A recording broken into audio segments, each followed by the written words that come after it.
আসসালামু আলাইকুম রহমতুল্লাহি ওয়া বারাকাতুহু ওয়াসসালামু ওয়াসসালাতু আলা আশরাফিল আমবিয়া ওয়া নাবিয়িনা মুহাম্মদ ওয়া তাবিইন ওয়া আজমাইন রাব্বি ইশরাহ লি সাদরি ওয়া ইয়াসসির লি আমরি ওয়াহলুল উকদাতাম মিন লিসানি ইয়াফকাহু কওলি রাব্বি জিদনি ইলমা রব্বানা জিদনা ইলমা। আলহামদুলিল্লাহ, আমরা আজকে ইনশাআল্লাহ আলোচনা করব সূরা আশ-শামস নিয়ে। সূরা আল-লাইল এবং সূরা আশ-শামস এই দুটো সূরার মধ্যে আমরা অনেক মিল দেখি। যেমন গত ক্লাসে আমরা সূরা আল-লাইল আমরা পড়েছি। তো সেখানে আমাদের যে বিষয়বস্তুগুলা ছিল, তো আমরা বলেছিলাম যে সেটা এই বিষয়বস্তুটা সেন্টার ছিল একজন এমন ব্যক্তিকে ঘিরে যার প্রতি আল্লাহ সুবহানাহু ওয়া তাআলা কি সন্তুষ্ট, এবং যে শুধুমাত্র আল্লাহ সুবহানাহু ওয়া তাআলার সন্তুষ্টি খুঁজে। যেমন আমরা বলছিলাম যে আবু বকর রাদিয়াল্লাহু আনহুর জন্য এই সূরাটা আহ মানে মুফাসসিরিন কেরাম বলে থাকেন, হ্যাঁ, যেটা তার জন্য বা তার যে অ্যাট্রিবিউটস গুলা সেটা এই সূরাতে বর্ণিত আল্লাহ সুবহানাহু ওয়া তাআলার যে বর্ণনাটা তার সাথে মিলে। কিন্তু এখন আমরা দেখবো সূরা শামসে যে একটা ভিন্ন ক্যারেক্টারের একটা উদাহরণ আল্লাহ সুবহানাহু ওয়া তাআলা আমাদেরকে দিবেন। কিন্তু তার আগে আল্লাহ সুবহানাহু ওয়া তাআলা অনেকগুলো ব্যাপারে এখানে শপথ করছেন। হ্যাঁ, তো প্রত্যেকটা শপথের পেছনে আল্লাহ সুবহানাহু ওয়া তাআলার কিছু উদ্দেশ্য বা কারণ থাকে। আমরা যেহেতু 30তম সূরার 30তম পারার সূরাগুলোকে আমরা গো থ্রু করতেছি, আমরা এই প্যাটার্নটা বারবারই দেখছি যে আল্লাহ সুবহানাহু ওয়া তাআলা এখানে অনেকগুলো সূরাতে এরকম শপথ করে কথা বলেছেন, এবং সবগুলো সূরাতেই যেখানেই শপথ করেছেন সেই বিষয়বস্তুটাকে ঘিরেই আল্লাহ সুবহানাহু ওয়া তাআলা আমাদেরকে কিছু বলছেন। হ্যাঁ, কিছু বক্তব্য পরবর্তীতে দিচ্ছেন যেটা ওই শপথের বিষয়বস্তুর সাথে রিলেটেড। হ্যাঁ, তো এখানে আমরা সূরা শামসের শুরুর দিকেই দেখছি যে আল্লাহ সুবহানাহু ওয়া তাআলা বেশ কিছু বিষয়ে শপথ করছেন। তো শপথগুলো কি কি আমরা দেখি। আউযু বিল্লাহি মিনাশ শাইতানির রাজিম, বিসমিল্লাহির রহমানির রহিম। ওয়াশ-শামসি ওয়া দুহাহা, শপথ সূর্যের এবং তার রোদের। ওয়াশ-শামসি, শামস হচ্ছে সূর্য, ওয়া দুহাহা এবং তার যে তার থেকে যে লাইটটা আসে, যে রেটা আসে, সেই সেই আলোটার। হ্যাঁ, ওয়াশ-শামসি ওয়া দুহাহা। এরপর আল্লাহ সুবহানাহু ওয়া তাআলা বলছেন ওয়াল কমারি ইজা তালাহা, শপথ হচ্ছে চাঁদের, ইজা যখন, আহ ইজা তালাহা যখন সে তাকে ফলো করে। কাকে ফলো করে? সূর্যকে ফলো করে। তাহলে শপথ চাঁদের যখন সে সূর্যকে ফলো করে। এখন এইটা যখন আপনি আহ পড়তেছেন, আপনি যখন এটা যখন এই সূরাটা যখন নাজিল হয়েছে, তখন কিন্তু এটার যে এই কথাটার যে অ্যানালজি বা এই কথাটার যে এক্সপ্লানেশন, এটা তখন যতটুকু বোঝা গেছে, এখন আমরা তার থেকে অনেক বেটার ওয়েতে এটাকে বুঝি। কেন? কারণ আমরা জানি যে সূর্যের নিজস্ব কোনো আলো নাই, সূর্য যে সরি চাঁদের নিজস্ব কোনো আলো নাই। সূর্যের আলোতে চাঁদ, সূর্যের আলো যখন চাঁদের উপরে পড়ে তখন সেটা প্রতিফলিত হয়। আর চাঁদকে আমরা তখনই দেখতে পাই যখন সে এমন ভাবে সূর্যকে ফলো করতেছে যে সূর্যের আলোটা তার উপরে পড়তেছে। তো ওই জায়গাটাই আমরা শুধুমাত্র দেখতে পাই চাঁদের, যে এই জায়গাটা আলোকিত হচ্ছে। তাহলে এই যে আল্লাহ সুবহানাহু ওয়া তাআলার এই কথাটা একেবারেই কি আমরা এখন যেই ব্যাখ্যাটা আমরা বললাম এটার সাথে যাচ্ছে। হ্যাঁ, তো এটা আমরা এখন বেটার ওয়েতে বুঝতে পারি যে ওয়াল কমারি ইজা তালাহা, যে চাঁদ আসলে কি করছে, সে ফলো করছে একটা কক্ষপথকে, এবং আমরা এটার এই অংশটাই দেখতে পাই যেটা সূর্য থেকে আলো পায়। তাহলে ওয়াল কমারি ইজা তালাহা, সে একটা পাথকে ফলো করছে, একটা কক্ষপথকে ফলো করে সে যাচ্ছে, এবং সে ডিপেন্ড করতেছে সূর্যের উপরে। হ্যাঁ, এই যে ডিপেন্ডেন্সিটা, এটা কিন্তু আমরা এখান থেকে দেখতে পাচ্ছি। আবার মুফাসসিরিন কেরাম আমরা এভাবেও বলেছেন যে এটা হচ্ছে যখন আমরা ফুল মুনটা দেখি, হ্যাঁ, বা পূর্ণিমার চাঁদটা যখন দেখি, সেই পূর্ণিমার চাঁদটাকে বলা হয়েছে। কারণ চাঁদের তো অনেকগুলো অবস্থান আছে।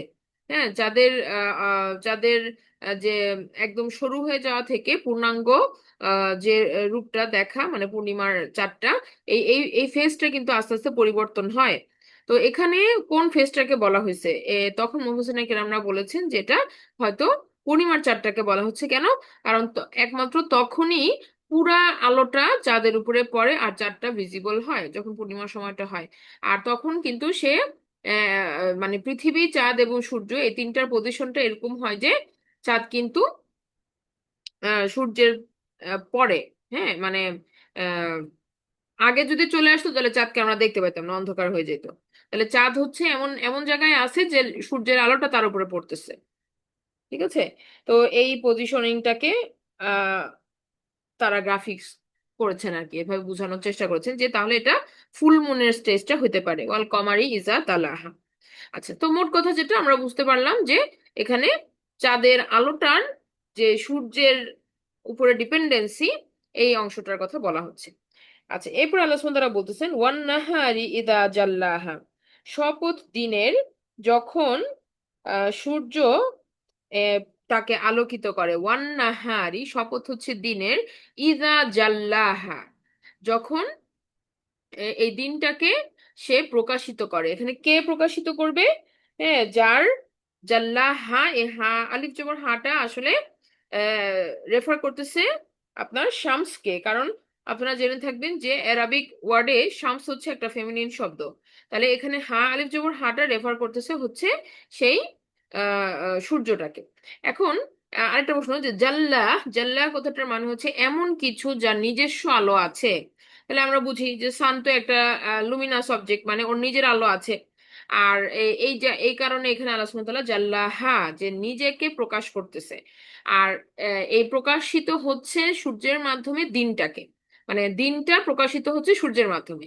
তাহলে ওয়ান নাহারি ইজা জাল্লাহা, উইদাউট সানলাইট আসলে আমরা একটা দিনের আলোতে যে পরিমাণ আলো থাকে, এই আলোটা সূর্যকে ছাড়া আনা সম্ভব নয়। সূর্যকে ছাড়া আনা সম্ভব নয়। আপনি যদি দেখেন যে একটা ফুটবল মাঠে রাতের বেলা যখন আমরা যে গ্যালারি দেখি, যে হ্যাঁ স্পোর্টস গ্যালারি গুলো, ওখানে কিন্তু অনেক লাইট দেওয়া হয়, অনেক ফ্ল্যাশ লাইট দেওয়া হয়, কিন্তু তারপরেও ওই ফ্ল্যাশ লাইটের আলো কিন্তু একটা নির্দিষ্ট এরিয়ায়, একটা নির্দিষ্ট গণ্ডির মধ্যেই থাকে। হ্যাঁ, ওই মাঠের, মাঠ ছাড়াইয়া পারে মানে মাঠ ছাড়াইয়া আর একটু দূরে গেলে কিন্তু মানে ঘুটঘুটে অন্ধকার। কিন্তু একটা লাইট, আল্লাহ সুবহানাহু ওয়া তাআলার একটা লাইট পুরা মানে যেই পরিমাণ আলো দিয়ে আলোকিত করে রাখে, এটা ইনকম্পেয়ারেবল অন্য কোনো লাইটের সাথে। হ্যাঁ, হিউম্যান মেড যে কোনো লাইটের সাথে এটা ইনকম্পেয়ারেবল। তাহলে ওয়ান নাহারি ইজা জাল্লাহ, আল্লাহ সুবহানাহু ওয়া তাআলা এমন একটা আলো দিয়ে আলোকিত করেছেন দিনটাকে, যে এই দিনের আলোতে সবকিছু উদ্ভাসিত। হ্যাঁ, কোনো কিছু আর গোপন থাকছে না। এভাবে করে তিনি প্রকাশ করেছেন দিনটাকে। ওয়াল্লাইলি ইদা ইয়াগশাহা, এরপর আল্লাহ সুবহানাহু ওয়া তাআলা বলতেছেন যে শপথ রাতের, ইদা ইয়াগশাহা যখন তাকে ঢেকে ফেলে। কাকে ঢেকে ফেলে? এই হালিফ জবর হা আবারও সূর্যকেই রেফার করতেছে, যে রাতটা এসে কি করতেছে, সূর্যটাকে ঢেকে দিচ্ছে, এজ এ কাভার, কাভার করে দিচ্ছে। এই ল্যাম্পটা অফ হয়ে যেতেছে, এই আলোটা, এই বাতিটা আমাদের জন্য রাতের বেলা ঢেকে যেতেছে। হ্যাঁ, কারণ কি? কারণ কন্টিনিউয়াস লাইট দিয়ে রাখলে আমাদের রেস্ট হবে না। আল্লাহ সুবহানাহু ওয়া তাআলা আমাদেরকে রাতকে দিয়েছেন বিশ্রামের জন্য, তো রাত এসে কি করতেছে, সূর্যের আলোটাকে কাট অফ করে দিচ্ছে, ঢেকে দিচ্ছে। তো এই যে সূর্যের এখানে যে অবস্থানটা আমরা দেখতে পাচ্ছি, যে সে দিনের বেলা যেভাবে প্রকাশিত হচ্ছে, রাতের বেলা আবার সে কি প্রকাশিত হতে পারতেছে না। হ্যাঁ, রাতের একটা রোল আছে, সেই সেই রাতটা আল্লাহর হুকুমে তার কাজটা করে যাচ্ছে, সেখানে আবার সূর্য কি ফাংশন করতে পারতেছে না। তাহলে এই যে ওয়াল্লাইলি ইজা ইয়াগশাহা, শপথ রাতে যখন সূর্যকে সে ঢেকে ফেলে। এরপরে আল্লাহ সুবহানাহু ওয়া তাআলা বলছেন ওয়াসসামা ওয়ামা বানাহা, শপথ আকাশের এবং ওয়ামা বানাহা, এবং যিনি তাকে তৈরি করেছেন। তাহলে এই যে সূর্য, চাঁদ, এগুলো কোথায় থাকে? আমরা এগুলো কোথায় দেখতে পাই? আকাশে দেখতে পাই। এরা আল্লাহ সুবহানাহু ওয়া তাআলা এখানে আকাশের শপথ করতেছেন, ওয়াসসামা। এবং আকাশ কয়টা? আকাশ আছে 7টা। এখানে সামা যখন বলা হচ্ছে তখন কিন্তু কি, এই যে আকাশ, এই আকাশ কিন্তু আকাশের বিশালতা বলেন, হ্যাঁ এটার পরিব্যাপ্তি বলেন, এই সব কিছু এখানে আসতেছে। তাহলে শপথ আকাশের, ওয়ামা বানাহা, এবং যিনি এটাকে তৈরি করেছেন।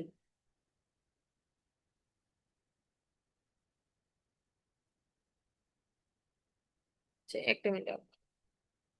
হ্যালো, ক্লাস করাচ্ছে?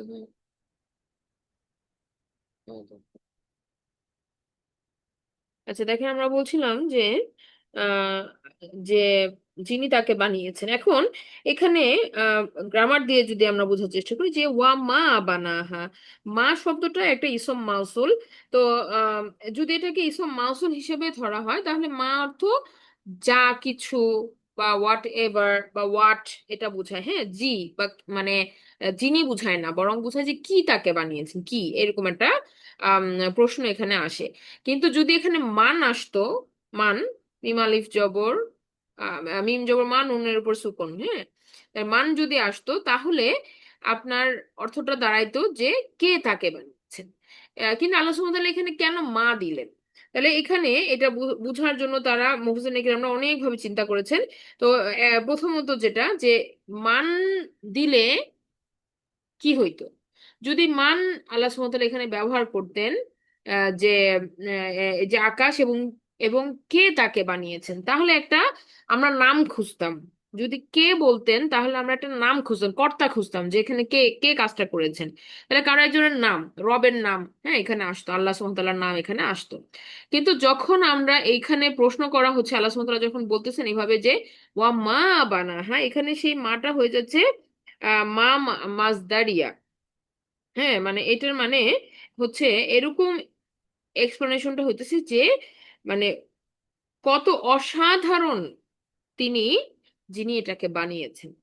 হ্যাঁ, শুধুমাত্র কে বানিয়েছেন দিয়ে এটা শেষ না, বরং মানে কি পাওয়ার তার আছে যে এই আকাশকে এইভাবে বানাইছেন। তাহলে তার অ্যাট্রিবিউটস খোঁজা হচ্ছে, শুধু তাকে না, শুধু নামটাকে না আমরা খুঁজতেছি না, বরং এই এই শক্তির আধার যিনি, যিনি এই সবকিছুকে তৈরি করেছেন, আমরা এই সমস্ত তার তার গুণাগুণ সহ তাকে আমরা খুঁজতেছি, যে কে এত পাওয়ারফুল, কে এত প্ল্যানিং সহ, এত ক্ষমতা নিয়ে এই আকাশকে বিন্যস্ত করেছেন, সূর্যকে বানিয়েছেন, চাঁদকে বানিয়েছেন, এত প্রিসাইজ, এত প্ল্যানিং, এত সূক্ষ্মভাবে এরা টাইম মেনটেন করে এরা কক্ষপথে আবর্তন করতেছে। এই এই ব্যাপারগুলোকে নিয়ে আমরা অবাক হয়ে যাচ্ছি যে কিভাবে সম্ভব, কিভাবে সম্ভব, কিভাবে এত সুন্দরভাবে বিন্যস্ত হয়েছে আকাশটা। তো এই যে এইটাকে আল্লাহ সুবহানাহু ওয়া তাআলা এখানে এক্সপ্রেস করার জন্য মা ব্যবহার করেছেন। হ্যাঁ, ও সামাই ওয়া মা বানাহা, এবং মানে কি অসাধারণ, হ্যাঁ, সেই সত্তা যিনি একে বানিয়েছেন। তো এইভাবে এখানে বলা হচ্ছে। আচ্ছা, তাহলে এখন পর্যন্ত আমরা যে কয়টা আহ, আহ, শপথ দেখলাম তার মধ্যে আকাশ পর্যন্ত আমরা আসলাম। হ্যাঁ, সূর্য, আমরা দেখলাম সূর্য, তারপর দেখলাম চাঁদ, তারপর দেখলাম যে দিনের আলোয় যে উদ্ভাসন হওয়াটা এবং রাতের যে খেলাটা সেটা। এবার আকাশের শপথ আল্লাহ সুবহানাহু ওয়া তাআলা করলেন। এইবার এখানে আপনার 6 নম্বর আয়াতে আল্লাহ সুবহানাহু ওয়া তাআলা বলছেন ওয়াল আরদি ওয়া মা তাহাহা, শপথ হচ্ছে পৃথিবীর বা জমিনের, ওয়া মা তহাহা, এবং একই রকম ভাবে মা দিয়ে, যে কি সেই সত্তা, মানে তিনি এত ক্ষমতাধর, যিনি এই পৃথিবীটাকে এভাবে বিন্যস্ত করেছেন। তো হ্যাঁ, হ্যাঁ, তো এই পৃথিবীকে আল্লাহ সুবহানাহু ওয়া তাআলা বিন্যস্ত করেছেন, বিস্তৃত করেছেন। তো হ্যাঁ, হ্যাঁ, বিস্তৃত করেছেন। তো বিস্তৃত করেছেন এটার মানে কি? হ্যাঁ, এই বিস্তৃত শব্দটা এর আগেও আল কোরআনে এসেছে ভিন্ন ভিন্ন ওয়ার্ড দিয়ে। তো এখানে আপনার বিস্তৃত শব্দটাকে, বিস্তৃত শব্দটাকে আহ, অন্য ওয়ার্ড দিয়ে না বলে আল্লাহ সুবহানাহু ওয়া তাআলা তহা হ্যাঁ বলেছেন। এটার অর্থ হচ্ছে ছড়িয়ে দেওয়া, কোনো কিছুকে জমিনে ছড়িয়ে দেওয়া। এবং এবং যেমন এক গুচ্ছ মার্বেলকে যদি আমি ছুঁড়ে ফেলি মাটিতে, তাহলে কি হবে, এগুলো রোল ওভার করতে করতে আস্তে আস্তে দূরে সরে যাবে। এরকম ভাবে কোনো কিছুকে বিস্তৃত করে দেওয়া, হ্যাঁ, ছড়িয়ে দেওয়া। এইভাবে করে আল্লাহ সুবহানাহু ওয়া তাআলা কি করেছেন, পৃথিবীটাকে, জমিনটাকে বিস্তৃত করেছেন। একটা আমরা আমরা আমরা যেভাবে চিন্তা করি যে পৃথিবীর তো 3 ভাগ পানি, 1 ভাগ ভূমি। তো এই ভূমিকেও আল্লাহ সুবহানাহু ওয়া তাআলা দেখেন কত ওরিয়েন্টেড করেছে। হ্যাঁ, সবটা একই রকম মনোটোনাস না, কোথাও পাহাড়, কোথাও সমতল, কোথাও উপত্যকা। এই যে এটার বিন্যাসটা এত সুন্দর যে এই বিন্যাসের কারণে কি হচ্ছে, প্রকৃতিতে জীববৈচিত্র্য আসতেছে, মানুষের মধ্যে যে এলাকা অনুযায়ী যে বৈশিষ্ট্যের প্যাটার্ন গুলো আসতেছে, হ্যাঁ, ভিন্নতা আসতেছে, সব কিছু পৃথিবীর সাথে কিন্তু এই এই রিলেশনটা আছে, মানুষের রিলেশনটা, যে এক এক জায়গায় বসবাসকারী মানুষদের আহ আহ আহ, গড়নের ভিন্নতা আছে, আহ দেহের রঙের ভিন্নতা আছে, তারপরে তাদের আচরণের ভিন্নতা আছে। হ্যাঁ, এবং এই যে মাটির সাথে যে মানুষের একটা সম্পর্ক, বলে না যে পাহাড়ি অঞ্চলের মানুষগুলো শক্ত হয়, টাফ হয়, আবার আবার আপনার যে পলি অঞ্চলের যে মানুষগুলা নরম মাটির যারা, তাদের তাদের মানুষগুলোও নরম হয়, হ্যাঁ, ইমোশনাল হয়। এটা যে শুধু একটা থিওরিটিক্যাল কথা তা নয়, এটার পেছনে একটা রিজনিং আছে। আমরা যাবো এটাতে, হ্যাঁ, যে কিভাবে সম্ভব এটা। আমরা এখানে কিছু হাইলাইট দেওয়ার চেষ্টা করতেছি ইনশাআল্লাহ। তাহলে এখন পর্যন্ত আমরা যেটা বললাম যে আল্লাহ সুবহানাহু ওয়া তাআলা কিসের কথা বলছেন, জমিনের কথা বলছেন, এবং কি অসাধারণ ভাবে তিনি এটাকে বিন্যস্ত করেছেন সেই সম্পর্কে তিনি ইঙ্গিত করছেন। হ্যাঁ, যে পৃথিবীর বিস্তৃতি হওয়াটাকে। তাহলে আবার রিক্যাপ করি, আমরা কি কি বললাম এখন পর্যন্ত। আমরা সূর্যের কথা বললাম, আমরা চাঁদের কথা বললাম। আল্লাহ সুবহানাহু ওয়া তাআলা এরপর 3 নম্বর আয়াতে বললেন যে আহ, যে যে শপথ হচ্ছে দিনের বেলার। হ্যাঁ, এবং তারপরে 4 নম্বর আয়াতে বললেন শপথ হচ্ছে রাতের। 5 নম্বর আয়াতে আল্লাহ বলছেন যে শপথ হচ্ছে আকাশের। 6 নম্বর আয়াতে আল্লাহ সুবহানাহু ওয়া তাআলা বলছেন শপথ হচ্ছে জমিনের। হ্যাঁ, এই যে তাহলে এই যে বস্তুগুলা মূল ফোকাস পয়েন্ট হচ্ছে সূর্যকে সেন্টার করে, সূর্যকে সেন্টার করে, এবং সূর্যর যে বিভিন্ন সময় বিভিন্ন ভিন্ন ভূমিকা, এটাকেই কিন্তু আল্লাহ সুবহানাহু ওয়া তাআলা ঘুরায় ফিরায় এই 6 নম্বর আয়াত পর্যন্ত পড়লেন। প্রথমে আমরা দেখলাম যে সূর্য কিভাবে আলোকিত করে। হ্যাঁ, তারপর আমরা দেখলাম যে সূর্যের কারণে চাঁদ আলোকিত হচ্ছে। তারপর আমরা দেখলাম যে দিনের বেলায় সূর্যের বড় ভূমিকা আছে। এবার আমরা দেখলাম যে রাতের বেলায় সূর্য হারায় যাচ্ছে। আবার আমরা দেখলাম যে আকাশে সূর্য থাকে। আবার আমরা দেখলাম যে এই জমিনে মানুষের জীবনের উপরে সূর্যের ভূমিকা আছে। পৃথিবীকে এত সুন্দর বিন্যস্ত করছেন আল্লাহ সুবহানাহু ওয়া তাআলা কিভাবে, এত গাছপালা দিয়ে কিভাবে। সূর্যের অ্যাবসেন্সে কোনো কিছু কি চলবে? হ্যাঁ, গাছপালা খাবার তৈরি করতে পারবে? মানুষ টিকে থাকতে পারবে? খাবারের যে ফুড সাইকেল চলবে? চলবে না। তাহলে এইখানেও কি পৃথিবীর এই বিন্যস্ততার মধ্যে আল্লাহ সুবহানাহু ওয়া তাআলা কিন্তু সূর্যের একটা বড় ভূমিকা এখানে রেখে দিয়েছেন। হ্যাঁ, তাহলে এই যে সূর্যের যে এতগুলা রোল আমরা এখানে বললাম, যে এতগুলো ভূমিকা আমরা বললাম। তো এবার আমরা পরবর্তী আয়তে যাওয়ার আগে চিন্তা করি যে আল্লাহ সুবহানাহু ওয়া তাআলা কেন সূর্যকে এখানে এত এত ভাবে বর্ণনা করেছেন। হ্যাঁ, তাহলে সূর্য কি? সূর্য আল্লাহ সুবহানাহু ওয়া তাআলার একটা সৃষ্টি। সূর্য কি? সূর্য আল্লাহ সুবহানাহু ওয়া তাআলার একটা সৃষ্টি। আমরা এই যে যে শপথগুলো আমরা দেখলাম, এই প্রত্যেকটা শপথের ক্ষেত্রে একটা কথা যেটা উজ্জ্ব থাকে, সেটা কি? সেটা হচ্ছে রব্বিশ শামস। আমরা যখন আল্লাহ সুবহানাহু ওয়া তাআলা যখন কোনো কিছু নিয়ে শপথ করেন, তিনি তার সৃষ্টিকে নিয়ে শপথ করেন। কিন্তু মানুষ যখন শপথ করবে, তখন মানুষ রবকে নিয়ে শপথ করবে, আল্লাহর নামে শপথ করবে। আর কোনো কিছুর নামে কিন্তু তার শপথ করা অ্যালাউড না, মানুষের জন্য অ্যালাউড না। কিন্তু আল্লাহ সুবহানাহু ওয়া তাআলা তার সৃষ্টিকে নিয়ে শপথ করতে পারেন। তো এখানে প্রত্যেকটা শপথ আল্লাহ সুবহানাহু ওয়া তাআলা যখন বলতেছেন, তখন আমরা কি বুঝতেছি যে আমাদের রব, মানে এই এই জিনিসগুলোর রব, তাদের এ, তাদেরকে নিয়ে শপথ করতেছেন। তাহলে রব্বিশ শামস এই শপথের কথা বলছেন। তাহলে এই এই সূর্যের একটা রব আছে, তিনি হচ্ছেন আল্লাহ সুবহানাহু ওয়া তাআলা, যে তাকে তৈরি করেছেন। তো এখন এই আল্লাহ সুবহানাহু ওয়া তাআলা চাচ্ছেন যে আমরা সূর্যের রোলটাকে ভালোভাবে বুঝি। কেন? যেন আমাদের লাইফের যে আমাদের যে জীবনে যে আল্লাহ সুবহানাহু ওয়া তাআলা আমাদেরকে তৈরি করেছেন, আমাদের প্রত্যেকের দেহের ভিতরে এরকম আলোর তৈরি একটা রূহ আছে, সিমিলার টু দ্য সান, সূর্যের মতোই যার যার ভূমিকাটা। হ্যাঁ, যে সূর্যের যে বাইরে আমরা চোখ দিয়ে যা দেখতেছি, সূর্যের অনেক অনেক ভূমিকা, আমাদের বডির ভিতরেও এরকম আলোর তৈরি একটা রূহ আছে। হ্যাঁ, যেটা দুনিয়াতে তৈরি হয় নাই, যেটা আল্লাহ সুবহানাহু ওয়া তাআলার কাছে সংরক্ষিত ছিল। এবং আমরা যখন মাতৃগর্ভে ছিলাম, আমরা যখন একটা মাংসপিণ্ড ছিলাম, তখন আল্লাহ সুবহানাহু ওয়া তাআলার হুকুমে মালাইকারা ওই রূহটাকে নিয়ে এসে এই মাংসপিণ্ডের সাথে জুড়ে দিলেন, এবং তারপরে হার্টবিট শুরু হলো। হ্যাঁ, তাহলে এই যে বাইরে থেকে আসলো এই আলোটা, এটা হচ্ছে রূহ। রূহ কি জিনিস? রূহ সম্পর্কে আল্লাহ সুবহানাহু ওয়া তাআলা খুব বেশি কিছু আমাদেরকে জানান নাই, এটা একটা মিস্ট্রি। এবং এই মিস্ট্রিটা স্টিল মানুষ কিন্তু এখন পর্যন্ত এটা সম্পর্কে মানুষ বেশি কিছু জানে না। হ্যাঁ, যতই আমরা বলি যে নতুন নতুন অনেক আপনার সায়েন্টিফিক ডিপার্টমেন্ট গুলো আসছে, যেমন সাইকোলজি এখন অনেক বড় একটা মানে ডিপার্টমেন্ট, যেটা নিয়ে পড়াশোনা হচ্ছে, গবেষণা হচ্ছে, মানুষ চিকিৎসা বিজ্ঞানের মাধ্যমে মনোবিজ্ঞানের মাধ্যমে চিকিৎসাও করতেছে। তো এই যে এরা এরা এই নতুন জ্ঞানগুলোর মধ্যেও কিন্তু রুহের কোনো ডেফিনেশন পাওয়া যায় না। রুহকে তারা বলে পার্সোনালিটি, যে এক একজনের পার্সোনালিটি এক এক রকম। হ্যাঁ, কিন্তু এই পার্সোনালিটিকে তারা ডিফাইন করতে পারে না। পার্সোনালিটির পেছনে কোনো রিজনিং তারা বলতে পারে না, যে মানুষ এক একজন এক এক রকম কেন, পার্সোনালিটি এক একজনের এক এক রকম কেন। এগুলো নিয়ে কিন্তু কোনো কনক্রিট কোনো ল নাই, কোনো নিয়ম নাই, কোনো কিছুতে বাধা ধরা করা যাচ্ছে না। হ্যাঁ, এই জন্য তারা কোনো ফাইন্ড আউট করতে পারতেছে না যে কেন এক একজন এক এক রকম ভাবে ইমোশনটা এক এক রকম ভাবে কাজ করে, চিন্তা করে এক এক রকম ভাবে।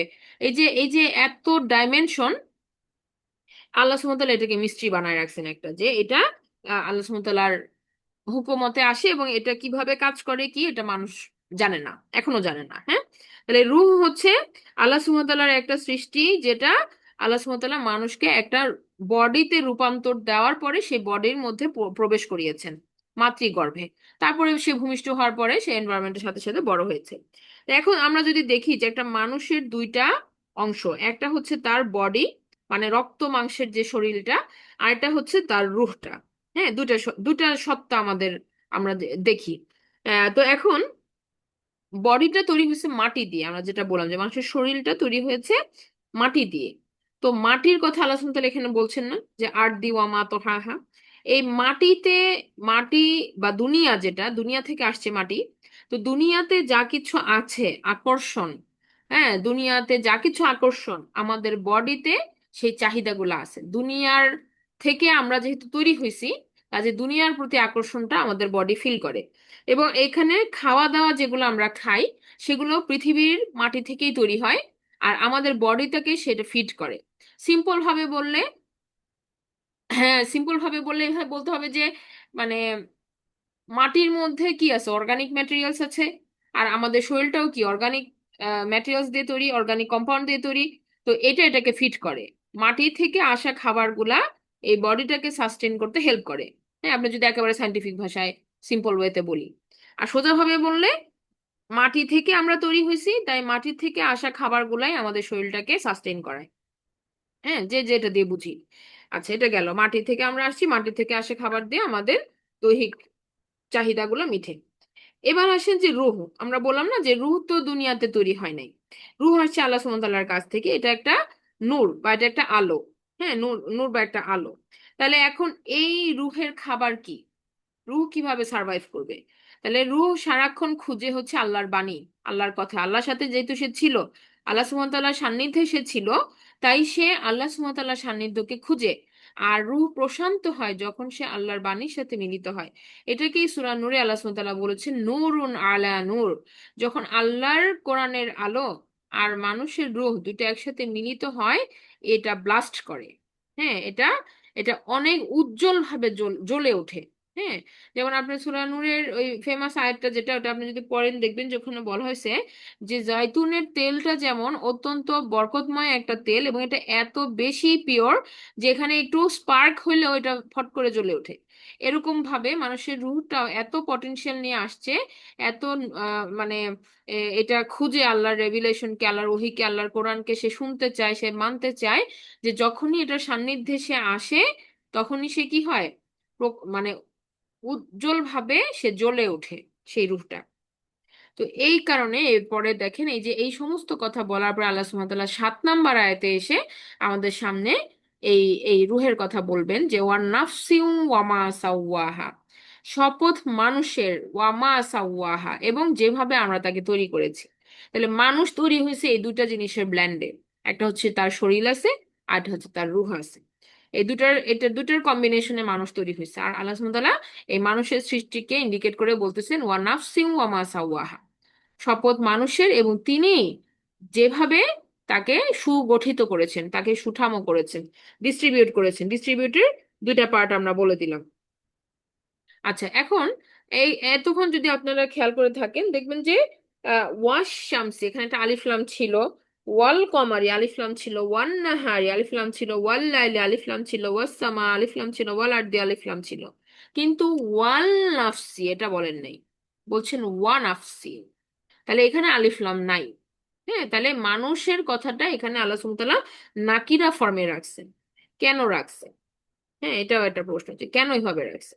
কারণ যখন এইভাবে আল্লাহ সুবহানাহু ওয়া তাআলা কথা বলেন, তখন এটা একটা অসাধারণ সৃষ্টি। হ্যাঁ, এইটা বোঝানোর জন্য এভাবে আল্লাহ সুবহানাহু ওয়া তাআলা এই ফর্মে এটাকে রেখেছেন। যে অন্যগুলা তো পার্টিকুলারলি আমাদেরকে আল্লাহ সুবহানাহু ওয়া তাআলা মানে ফিক্সড করে আমাদেরকে একটা জায়গায় আমাদের নজরটা কেড়ে আমাদেরকে কথা বলতেছেন। কিন্তু যখন নাফসের কথাটা বললেন আল্লাহ সুবহানাহু ওয়া তাআলা নাকিরা ফর্মে এভাবে বললেন, যেন আমরা এই সৃষ্টিটা নিয়ে একটু গবেষণা বেশি করি। আমরা যেন আমাদের নিজেদের সৃষ্টির ব্যাপারে যেন আমরা বিস্ময় প্রকাশ করি যে এটা কিভাবে আমরা তৈরি হয়েছি। হ্যাঁ, যে যিনি আকাশ তৈরি করেছেন এত অসাধারণ ভাবে, যিনি জমিনকে তৈরি করেছেন এত মেকানিজম নিয়ে, এত প্ল্যানিং নিয়ে, তিনি মানুষকে তৈরি করেছেন। তাই মানুষকে সাস্টেন করানোর জন্যই তো আল্লাহ সুবহানাহু ওয়া তাআলা সবকিছু দিয়েছেন। হ্যাঁ, তাহলে মানুষের সৃষ্টিটা কত অসাধারণ। আচ্ছা, তো আমরা যখন এটা বুঝলাম যে মানুষের সৃষ্টির দুইটা ডিরেকশন আছে, যে একটা দুনিয়ার দিকে আমাদেরকে টানে, আমাদের শরীর বিভিন্ন তার চাহিদা থাকে, বিভিন্ন খাবার ইচ্ছা থাকে, বিভিন্ন খাবার ছাড়াও আরো জৈবিক চাহিদা থাকে। তো এগুলা মানুষকে দুনিয়ার দিকে টানে। আর হচ্ছে মানুষের রূহ, যেটা মানুষকে ভিন্ন একটা তার চাহিদা আছে, সে আল্লাহর কথা শুনতে চায়। হ্যাঁ, এই যে একটা আধ্যাত্মিক ব্যাপার এখানে তাকে টানে। তো এই দুটার ব্লেন্ডে মানুষ। এখন মানুষের হার্ট সম্পর্কে আল্লাহ সুবহানাহু ওয়া তাআলা বিভিন্ন জায়গায় কল্ব সম্পর্কে বলছেন যে মানুষের এই হার্টের মধ্যে ব্যাধি হয়। হ্যাঁ, ব্যাধি হয়, তারপরে মানুষের অন্তরের মধ্যে ভয় কাজ করে, যে ফাসাদ বা আপনার যে হাসাদ কাজ করে, যে জেলাসি কাজ করে। হ্যাঁ, অহংকার কাজ করে, ঈর্ষা কাজ করে, আবার এই অন্তরের মধ্যে ঈমান থাকে, আবার কুফর থাকে। হ্যাঁ, তাহলে এই হার্টের মধ্যে অনেক কিছু থাকতেছে। তাহলে এই যে সূর্যের যেমন ভিন্ন ভিন্ন রোল আমরা বললাম, যে কখনো সে প্রকাশ পায়, কখনো সে আম, অন্যকে গাইড করে। হ্যাঁ, যেমন যেমন আমরা বলতেছি যে এই রুহটা যখন অনেক বেশি আলোকিত, তখন কি, তখন সে সূর্যের মতো একদম চারিদিকে আলো ছড়াচ্ছে। হ্যাঁ, দিন যেভাবে প্রকাশ হয়ে গেছে, যে দিনের আলোতে সবকিছু উদ্ভাসিত, যখন একটা ব্যক্তির রূহ সে লাইটেন থাকে আল্লাহর নূরের সাথে, যখন সে কানেক্টেড থাকে, তখন কি সে অন্যদেরকে আলোকিত করে। হ্যাঁ, সে অন্যদেরকে সাহায্য করে। এবং কি তার দ্বারা, যেরকম সূর্যের দ্বারা চাঁদ আলোকিত হয়, এরকম ওই যে রূহটা অনেক বেশি আলোকিত, তার দ্বারা কিন্তু অন্যেরা আলো পায়। তাহলে একটা একটা একটা আমরা দেখতেছি যে ভিন্ন ভিন্ন সময়ে রুহের ভূমিকা ভিন্ন ভিন্ন।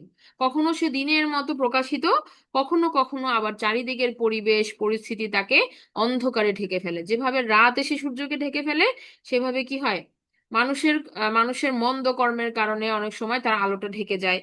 আমরা জানি যে আমাদের কলবের উপরে কালো দাগ পড়ে যায়। হ্যাঁ, যখন আমরা অন্যায় করি তখন কি হয়, স্পট পড়ে, কালো স্পট পড়ে, এবং এটা যদি এত বেশি হয় যে স্পটিং পড়তে পড়তে পুরো অন্ধকারে ঢেকে গেছে, তাহলে সূর্য যেভাবে রাতের বেলা ঢেকে যায়, সেভাবে কি এই রুহের আলোটাও ঢেকে যেতে পারে।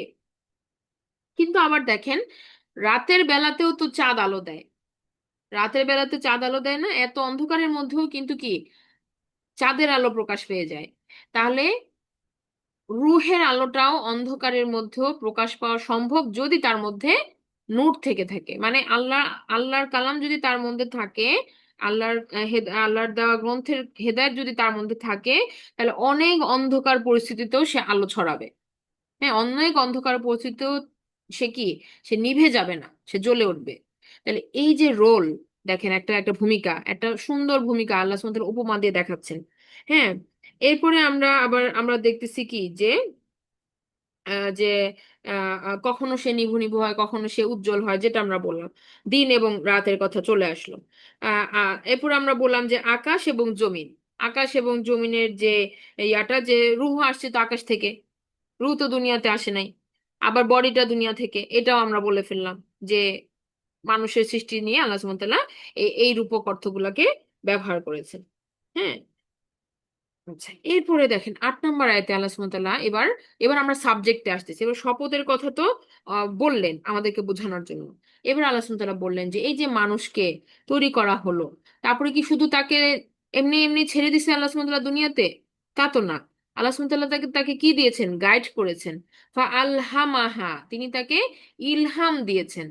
আলহামাহা দিয়েছেন, ইলহাম দিয়েছেন। ইলহাম কি জিনিস? ইলহাম হচ্ছে আল্লাহ সুবহানাহু ওয়া তাআলার তরফ থেকে এমন কিছু জ্ঞান, এমন কিছু ফিতরা, এমন কিছু জ্ঞান যেটা মানুষের সকলের জন্যই আছে।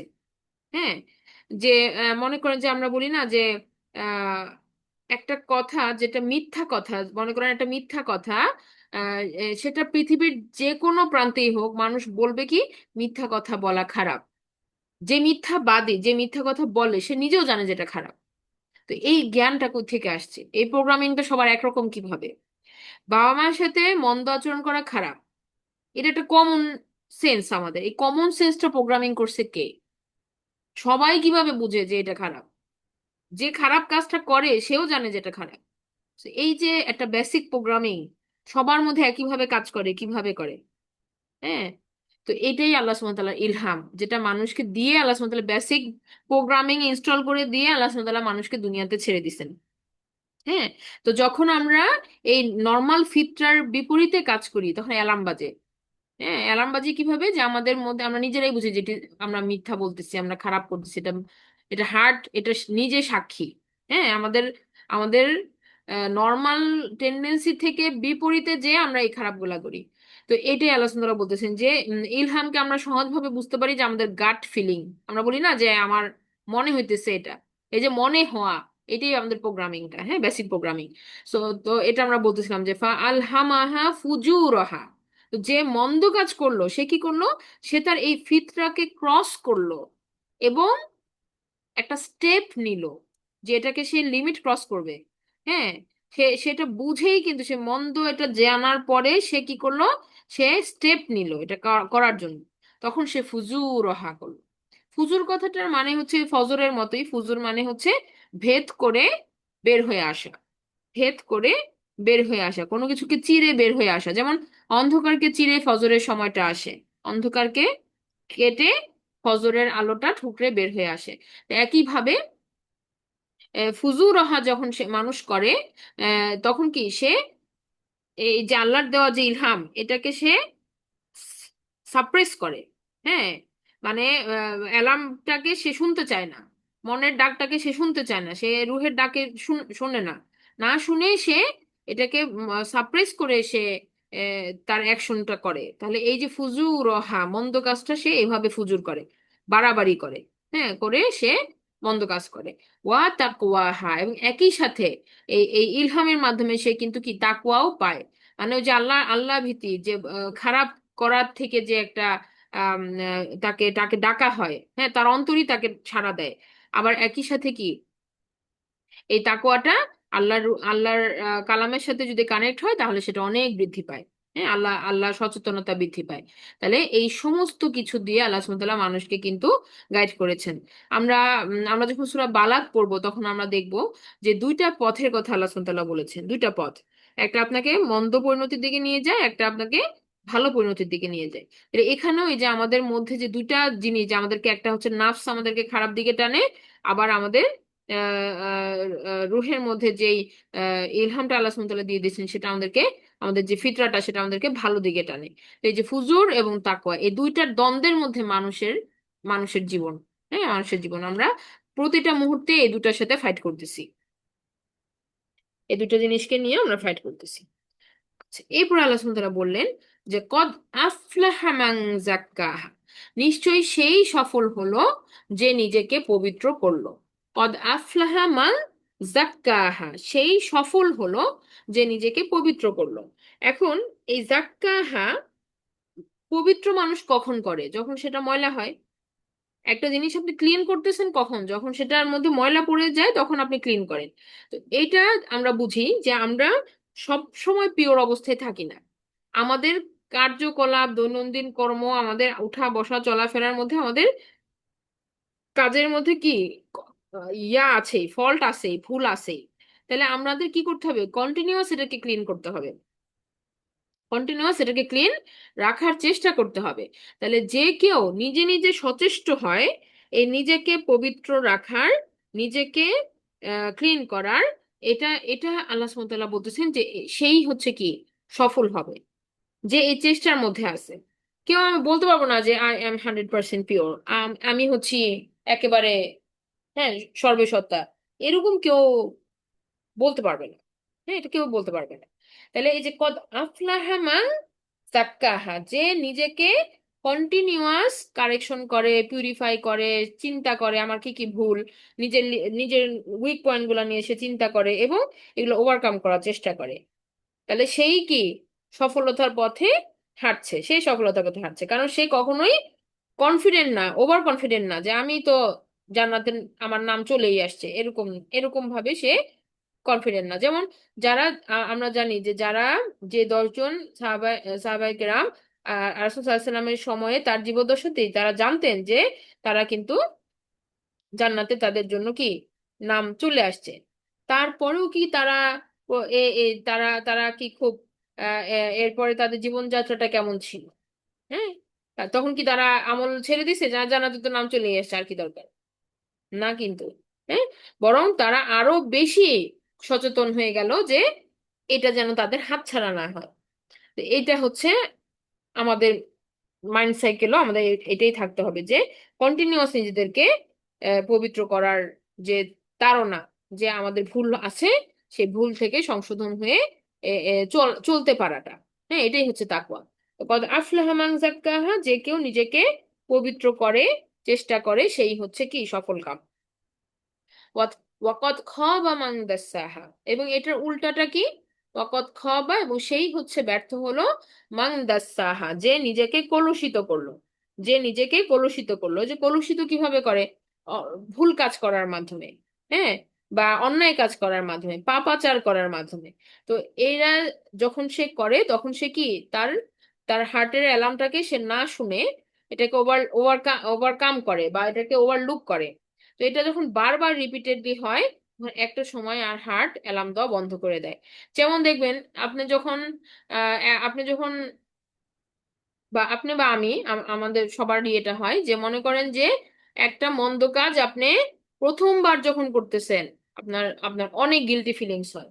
এই যে গিলটি ফিলিংস হয়টা, এটা এটা কেন? কারণ আমাদের অন্তরের রূহ এটাকে পছন্দ করতেছে না। হ্যাঁ, এবং তখন আমরা এই অন্যায় বোধে ভুগি যে আমার দ্বারা এটা হয়েছে, এটা কেন হইলো। কিন্তু এই একই ভুল যদি আপনি আবারও করেন, আবারও করেন, আবারও করেন, তাহলে একটা সময় হবে কি যে আপনার একটা রেজিস্ট্যান্স তৈরি হবে। হ্যাঁ, এবং তখন আর গিল্টি ফিলিংসটা কাজ করবে না একটা সময়। হ্যাঁ, এটা তো আমি কতবারই করছি, আমার তো কিছু হয় নাই, আমার তো হাত পা ভেঙে যায় নাই। হ্যাঁ, আমাকে তো আল্লাহ পানিশমেন্ট দেয় নাই, তার মানে আল্লাহ আমাকে অ্যালাউ করতে সেটা করতে, এরকম। মানে আপনাকে শয়তান এমন ভাবে তখন ট্রাপে ফেলাই দিবে যে আপনার মনে হবে যে আহ, যে ইট ইজ ওকে, কোনো ব্যাপার না, একটু একটু করাই যায়। হ্যাঁ, এটা এটা এত কোনো বড় ব্যাপার না। এই যে যে নিজেকে নিজে কি হইতেছে যে সে কলুষিত করে ফেলছে। অ্যালার্ম বন্ধ হয়ে গেছে কারণ অ্যালার্ম কিন্তু তাকে প্রথমবারই খুব ভালো মতো সতর্ক করেছে, কিন্তু সে দ্বিতীয়বার তৃতীয়বার এভাবে একই কাজ ভুল জিনিসটা বারবার করার মাধ্যমে এটা এখন কিন্তু আর তার খারাপ লাগে না। হ্যাঁ, যেমন দেখবেন মন্দ জিনিস যখন কেউ প্রথমবার দেখে কোনো একটা বাজে জিনিস বা একটা বাজে ছবি বা একটা কিছু, মানুষ কিন্তু অনেক গিল্টি ফিলিংস এ ভুগে যে কেন দেখতে গেলাম, হ্যাঁ কেন এটা আমার চোখের সামনে আসলে, এরকম। কিন্তু এইগুলো যদি আপনার চারিদিকে থাকে, আপনি দেখতে দেখতে অভ্যস্ত হয়ে যান, তখন আপনার কাছে আর খারাপ লাগবে না। তো এটা তো নর্মাল, এটা তো এরকমই স্বাভাবিক, এরকম মনে হবে। তো এটাই যে মানুষ কলুষিত ওরকম হয়ে গেলে তখন সে ব্যর্থ। হ্যাঁ, সে সে মন্দ পরিণতির দিকে আগাচ্ছে, সে ব্যর্থ হয়ে গেল। এরপর আল্লাহ সুবহানাহু ওয়া তাআলা এখানে এই এরকম ব্যর্থ এক ব্যক্তির উদাহরণ আমাদের সামনে দিচ্ছেন। হ্যাঁ, কাযযাবাত সামুদু বিতাগওয়াহা, যে একটা জাতি, সামুদ জাতির কথা বলা হচ্ছে, যে তারা অস্বীকার করেছিল এবং অবাধ্যতার আচরণ তাদের ছিল। সামুদ জাতি তাদের সীমা লঙ্ঘন দ্বারা মিথ্যা আরোপ করেছিল সত্যকে। মিথ্যা আরোপ করেছিল কি, কোন জিনিসকে? তাদের রাসূলকে। হ্যাঁ, তাদের সামনে রাসূল যিনি দাওয়াত দিচ্ছেন সেই রাসূলকে স্বীকার তো করেনি নাই, হ্যাঁ, একটা হচ্ছে আমি স্বীকার করলাম না, আমি কনভিন্সড না, হ্যাঁ আমার লজিকে খাটে না, আমি কনভিন্সড না। কিন্তু আরেকটা হচ্ছে মিথ্যাবাদী সাব্যস্ত করা। হ্যাঁ, এটা কিন্তু কি, এটা তখনই মানুষ করে যখন সে সত্যটাকে ঘৃণা করে, যে এই সত্যটা একসেপ্ট করলে কি হবে, আমাদের প্রবলেম হবে, আমরা আর ইচ্ছা মতো চলতে পারবো না, আমরা আর মানে আমি যেটা চাই সেটা আমি করতে পারবো না। তখন সে কি করতেছে, তখন সে শুধু ডিনাই করতেছে না, বরং মিথ্যা অপবাদ দিচ্ছে, না এটা মিথ্যা, এটা করা যাবে না, এটা এটা এটা স্প্রেড হতে দেওয়া যাবে না। তাহলে এটা এটা কিন্তু একটা মানুষের সাইকোলজিক্যাল একটা ব্যাপার, যে একটা হচ্ছে যে আমি আমি বিশ্বাস করতেছি না, আমি লজিকে আমি বুঝতেছি না, আমি আমি মুখ ফিরায় রাখছি, আমি আমি আমি এখান থেকে আমার আর এটার সাথে কোনো লেনদেন নাই। হ্যাঁ, যেহেতু আমি বুঝতে পারতেছি না, আমি কনভিন্স না, বা আমার কাছে দাওয়াটা আমি লজিক দিয়ে আমি চিন্তা করে বুঝতে পারিনি, এরকম হতে পারে, যে তখন সে কি করতেছে, তখন সে এটা নিয়ে আর কথা বলে নাই, হ্যাঁ, বা তার বুঝে আসে নাই এই। কিন্তু যখন ব্যক্তি এটার মধ্যে এঙ্গেজ হইতেছে, যে না, একে থামাইতে হবে, মিথ্যা বলতেছে, হ্যাঁ এটা আপনি মিথ্যা সাব্যস্ত করতেছে, তাকে মিথ্যাবাদী বলতেছে, তখন কিন্তু কি বুঝতে হবে, যে ও আসলে সত্যটা বুঝছে, সত্যটা বোঝার পরে সে ডিনাই করছে। তো এটা আল্লাহ সুবহানাহু ওয়া তাআলা এখানে ধরে ফেলছেন, ধরে বলতেছেন যে কাজ্জাবাত সামুদু বি তগওয়াহা। কেন সামুদ জাতি অস্বীকার করলো? কারণ তারা অবশ্যই কি সত্য বুঝার পরে সত্যকে ডিনাই করছে এবং অবাধ্য আচরণ করছে। হ্যাঁ, সত্য জানার পরে অবাধ্য আচরণ করছে। এবং একটা জাতি যখন খারাপ হয়, একটা পুরো জাতি যখন খারাপ হয়, তখন কি তার তার দায়ভার কার উপরে? একটা জাতি যখন খারাপ, তার দায়ভার কার উপরে? বলেন কার উপরে? সমাজের প্রত্যেক ব্যক্তির উপরে। সমাজের প্রত্যেক ব্যক্তির উপরে। যেমন আমরা বলি না যে এই এই কোন সমাজে থাকি, এত খারাপ মানুষজন, এটার দায়ভার আমাদের উপরেও।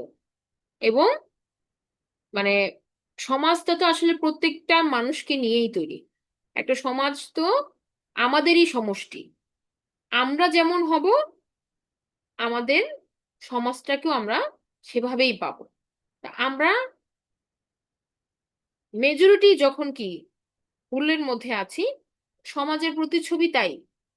হ্যাঁ, সমাজের প্রতিচ্ছবিটাও তাই।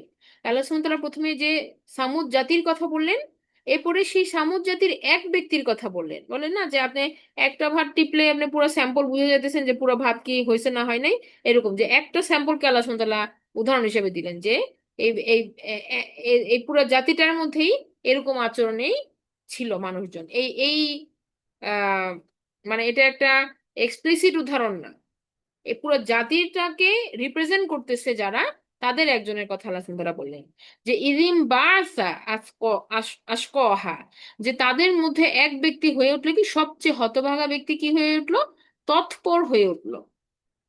হ্যাঁ, কিসের জন্য সে তৎপর হয়ে উঠলো? তৎপর হয়ে উঠলো যে সে এই যে কাজ্জাবাদ যে স্টেটটাতে তারা ছিল, অস্বীকারের যে অবস্থাটাতে সে ছিল, সেখান থেকে সে আরো বেশি অ্যাগ্রেসিভ হয়ে গেল। হ্যাঁ, তো কি ব্যাপারে আমরা ঘটনাটা দেখি, যে এই যে এখানে বলা হয়েছে যে to kill the she camel, আল্লাহ সুবহানাহু ওয়া তাআলা একটা মোজেজা দিয়েছিলেন। হ্যাঁ, সলেহ আলাইহিস সালামের জাতির উপরে আল্লাহ সুবহানাহু ওয়া তাআলা যে মোজেজাটা দিয়েছিলেন, যে আল্লাহ সুবহানাহু ওয়া তাআলা একটা উটনি পাঠিয়েছিলেন, যেটা পাহাড় থেকে বের হয়ে আসছিল। পাহাড়ের মানে আমরা কোরআনের অন্যান্য আয়াত থেকে যেটা আমরা জানি, যে সামুদ জাতি কে আল্লাহ সুবহানাহু ওয়া তাআলা খুব শক্তিশালী একটা জাতি হিসেবে তৈরি করেছিলেন, এবং তারা পাহাড়ের মধ্যে কিন্তু বড় বড় পাহাড়ের মধ্যেও তারা কিন্তু কি তাদের বসত বাড়ি গড়েছিল, এবং পাহাড়গুলোকে তারা ইয়া করতে পারতো, মানে হাতের, তাদের শক্তি এত ছিল যে তারা সেগুলোকে হাত দিয়ে তারা বিভিন্ন মানে ফুটা করতে পারতো বা ড্রিল করতে পারতো, এরকম শক্তিশালী তারা ছিল।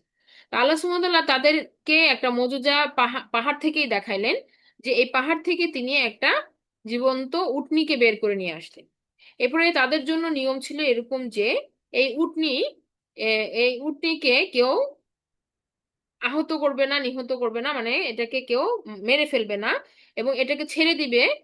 এই উটনিটা তার ইচ্ছা মতো চলাফেরা করবে, এবং এই উটনিকে পানি পান করতে দিতে হবে, এবং সে পুরো পানিটা একদিনে পান করে ফেলতো, যে পানির যে সোর্স ছিল সেখান থেকে সে পানিটা উটনি একদিন খাবে, এবং বাকি মানুষ আরেকদিন এই পানিটা ব্যবহার করবে। পানি তো আবার রিফিল হয়ে যেত, তো পানিটা বাকি মানুষেরা আরেকদিন ব্যবহার করবে, আর উটনি যেদিন খাবে সেদিন সে একাই পুরো পানিটা কনজিউম করে ফেলতো। তো এটা, এই বিধানটা তাদেরকে দেওয়া হয়েছে অ্যাজ এ পরীক্ষা স্বরূপ তাদেরকে দেওয়া হয়েছে। এখন তাদের মধ্যে উপস্থিত রাসূল যিনি ছিলেন সাল্লাল্লাহু আলাইহি সাল্লাম, তিনি তাদেরকে নিষেধ করেছেন যে তোমরা এই আল্লাহর উটনিটাকে স্পর্শ করো না এবং তাকে পানি পানে বাধা দিও না। হ্যাঁ, এটা তিনি বলতেছেন যে ফাকাল লাহুম, তাদেরকে অতঃপর বললেন, রাসূলুল্লাহি, আল্লাহ সুবহানাহু ওয়া তাআলা কিন্তু আল্লাহর রাসূল, মানে আল্লাহর রাসূল যিনি আল্লাহর আহ অনুমতিতে সেখানে এই নবুয়তের দায়িত্ব পালন করছেন। হ্যাঁ, আল্লাহর রাসূল, রাসূলুল্লাহ, আল্লাহর রাসূল যখন সেই সময়ে সেই কাউমকে বললেন, না কতাল্লাহ, আল্লাহর উটনিটাকে তোমরা স্পর্শ করবে না, ওয়া ওয়াসুকিয়াহা, এবং তাকে পানি পানে বাধা দিবা না, তিনি নিষেধ করলেন। হ্যাঁ, তাদেরকে সাবধান করলেন, কিন্তু সে কথা তারা শুনলেন না। হ্যাঁ, ওই যে যেই ব্যক্তি অবাধ্য হলো, হ্যাঁ, সে মাথা চাড়া দিয়ে দাঁড়ায় গেল যে আমি এটা করব। হ্যাঁ, যে যে তারা এই এই এই নিয়মটাকে তারা মানতে পারতেছিল না, এবং তারা এরকম তখন জড়ো হয়ে বললো যে কে আছে যে এই উটটাকে হত্যা করবে। তো তাদের মধ্যে ওই যে আল্লাহ সুবহানাহু ওয়া তাআলা বলেন যে সবচেয়ে হতভাগা যে ব্যক্তিটা, মানে সবচেয়ে যে অ্যাগ্রেসিভ মুডে যে ছিল, সে দাঁড়ায় বললো যে আমি এটা করবো। এবং সে কি করলো, সে সত্যি সত্যি যে এই উটনিটাকে হত্যা করলো। এই যে ফাকাজ্জাবুহু, আল্লাহ রাসূলের এই সতর্ক বার্তাটাকেও সে মিথ্যা প্রতিপন্ন করলো। তারা ফাকাজ্জাবুহু, মানে রাসূলের কথাকেও তারা মিথ্যা মনে করলো। ফাআকরুহা, এবং হত্যা করলো সেই উটনিটাকে। ফাদাম দামা আলাইহিম, অতঃপর আল্লাহ সুবহানাহু ওয়া তাআলা কি করলেন, তাদের উপর আযাব নিয়ে আসলেন এবং এই আযাবটা তাদের উপরে দিলেন। হ্যাঁ, দামদামা যে শব্দটা এখানে আসছে, এটা একটু আমরা বলি যে শাস্তি চাপিয়ে দিলেন। দামদামা মানে হচ্ছে শাস্তি চাপিয়ে দিলেন, ধ্বংস করলেন, এবং মানে সিল মেরে দেওয়ার মতো উপর থেকে আঘাত দিয়ে যে এরকম যেভাবে দেওয়া হয়, চাপাই দেওয়া হয়, কোনো কিছু চাপ দিয়ে প্রেস করে দেওয়া হয়, এভাবে আল্লাহ সুবহানাহু ওয়া তাআলা তাদের উপর আযাবটা দিলেন। ফাদামদামা আলাইহিম রব্বুহুম, তাদের রব দিলেন, বিজামবিহিম, তাদের গুনাহের কারণে, ফাসাওয়াহা, অতঃপর তাদেরকে মাটিতে সমান করে দিলেন, মানে একদম ফ্ল্যাট।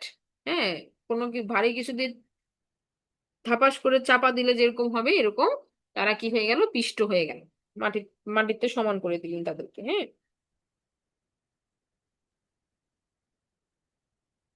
আচ্ছা, তো এখানে তাদের গুনাহটা আমরা বললাম যে কি গুনাহ ছিল, অস্বীকার করতেছিল, রাসূলকে বারবার অস্বীকার করতেছিল। রাসূল যে যে মজেজা তাদেরকে দেখানো হলো, এই মজেজা দেখার পরেও তারা যখন অস্বীকার করলো এবং আল্লাহ রাসূলের নিষেধাজ্ঞা সত্ত্বেও সেটাকে অমান্য করলো এবং অবাধ্য আচরণ করলো, অতঃপর তাদের উপরে আযাবটা নেমে আসলো। এরপর আল্লাহ সুবহানাহু ওয়া তাআলা বলতেছেন, ওয়ালা ইয়াখাফু উকবাহা, তিনি ভয় করেন না এই কাজের পরিণতিকে। আল্লাহ সুবহানাহু ওয়া তাআলার কেন ভয় থাকবে, আল্লাহ সুবহানাহু ওয়া তাআলা তো রব। হ্যাঁ, তো এই যে পরিণতিটাতে তাদের হলো, এরকম একটা কাম না থাকলেও আল্লাহ সুবহানাহু ওয়া তাআলার কিচ্ছু আসে যায় না। আমরা কেউ যদি দুনিয়াতে না থেকে আল্লাহ সুবহানাহু ওয়া তাআলার কিচ্ছু আসে যায় না। হ্যাঁ, কাজী আমরা আমরা কোনোভাবেই কি, আল্লাহ সুবহানাহু ওয়া তাআলার জন্য আমাদের কোনো প্রয়োজন নাই, কিন্তু আমাদেরকে অবশ্যই আল্লাহ সুবহানাহু ওয়া তাআলার প্রয়োজন আছে। আল্লাহ সুবহানাহু ওয়া তাআলার সাহায্য, নিয়ামত, রহমত ছাড়া আমরা কোনোভাবেই কি, আমরা সাকসিড হতে পারবো না, আমরা সফল হতে পারবো না, দুনিয়াতেও না আখিরাতেও না। হ্যাঁ, কিন্তু আল্লাহ সুবহানাহু ওয়া তাআলার কোনো ভয় নাই। আল্লাহ সুবহানাহু ওয়া তাআলার কোনো এই এই মানুষের এই এই মন্দ আচরণের ফলে যে আল্লাহ সুবহানাহু ওয়া তাআলার কোনো ক্ষতি হচ্ছে, ইসলামের কোনো ক্ষতি হচ্ছে না, কিচ্ছু না। হ্যাঁ, তাহলে এটাই যে আমরা না থাকলেও কিছু না, আল্লাহ আমাদের সবাইকে ধ্বংস করে দিতে পারেন, আবার নতুন কাউকে নিয়ে আসতে পারেন, নতুন জাতি নিয়ে আসতে পারেন, নতুন ভাবে তিনি তৈরি করতে পারেন। এটা আল্লাহ সুবহানাহু ওয়া তাআলার ইচ্ছা, তার প্ল্যানিং। তিনি আমাদের রব, আর তিনি এতই ক্ষমতাধর যে তিনি এই সব কিছু করতে সক্ষম। এগুলার কোনো কিছু তাকে কোনোভাবে চিন্তিত করে না, তিনি এগুলা নিয়ে ভীত না। হ্যাঁ, ওয়ালা ইয়াখাফু উকবাহ, এগুলা কোনো পরিণতি তার তার জন্য কোনো এগুলা ম্যাটার করে না, কারণ তিনি এই সমস্ত কিছুর প্রভু। হ্যাঁ, আল্লাহ আমাদের বোঝার এবং মানার তৌফিক দান করুন। আলহামদুলিল্লাহ রাব্বিল আলামিন। আল্লাহ আমাদেরকে ক্ষমা করুন, আমাদের ভুল ভ্রান্তি গুলাকে দূর করে দেন। আমরা শেষ করছি, সুবহানাকা আল্লাহুম্মা ওয়া বিহামদিকা আশহাদু আল্লা ইলাহা ইল্লা আনতা আস্তাগফিরুকা ওয়া আতুবু ইলাইক। আসসালামু আলাইকুম ওয়া রাহমাতুল্লাহি ওয়া বারাকাতুহু। ওয়ালাইকুম সালাম ওয়া ওয়ালাইকুম আসসালাম রাহমাতুল্লাহ। রহমতুল্লাহি